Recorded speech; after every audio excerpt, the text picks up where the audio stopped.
Hello everyone, my name is Four Extraordinaire, and I wanted to break to you some very quick and brief news that I discovered over on Wargamer. Someone actually was talking about this article over on, I think, something like the Paradox forums, but I didn't see it specifically, so thank you to whoever linked the article. But we have some new info, some very brief info, but I just thought I'd mention this article and read some of it to you guys since it does reveal some info about the cultural fusion. So let me just get right into the article and give you some of my thoughts and talk more about it because it talks about the specific mechanics behind the fusion, and then they actually even hint that there's going to be another interview covering the topics of cultural infusion more in depth.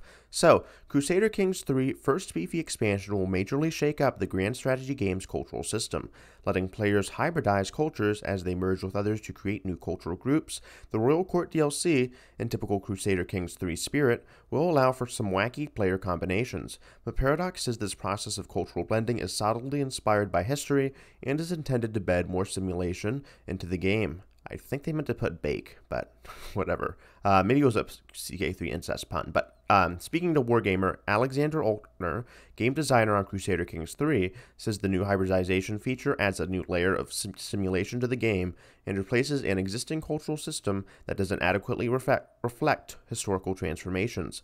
It's definitely there to represent history, Altner says.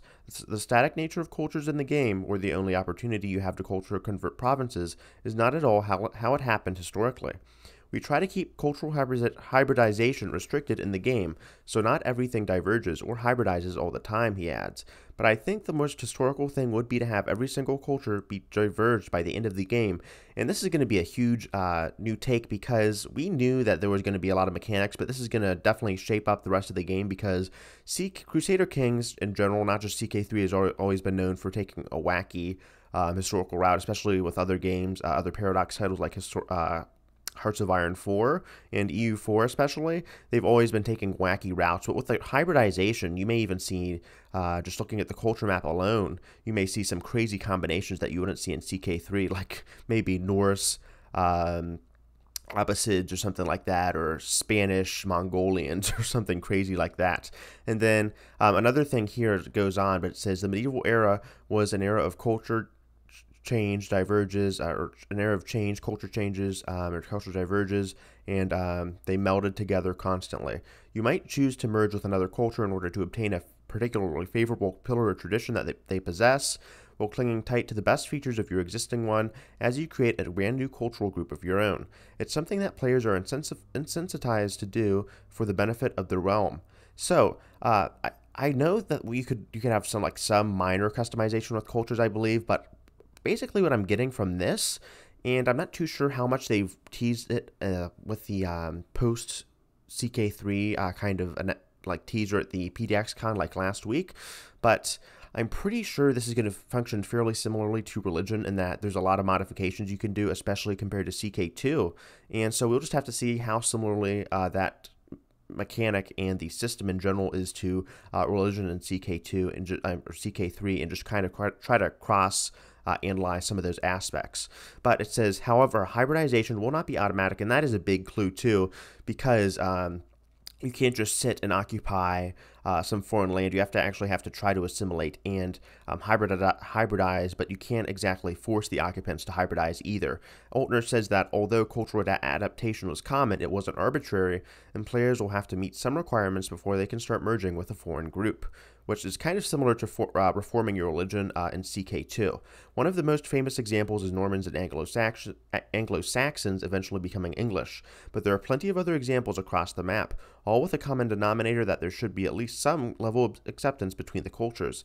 And one thing I was wondering too, I think this is a good question, is what level of county, what level of holding, because there is some focus around the royal court being king and emperor level, where you have to actually hold your court to be, you have to be a king at least to actually hold court and intermingle with your subjects.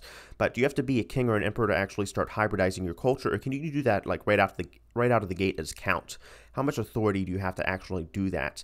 And my assumption is that it's going to be a lot easier to do it as a king or an emperor, since you're going to have a lot more authority, but it might be possible to assimilate and hybridize if you have a lot of grandeur as possibly a duke or maybe even a count, a really influential count at that. But you can't force a hybridization, as that would be something like the Anglo-Saxon lands ruled by Normans. That's just rulership of one culture over another.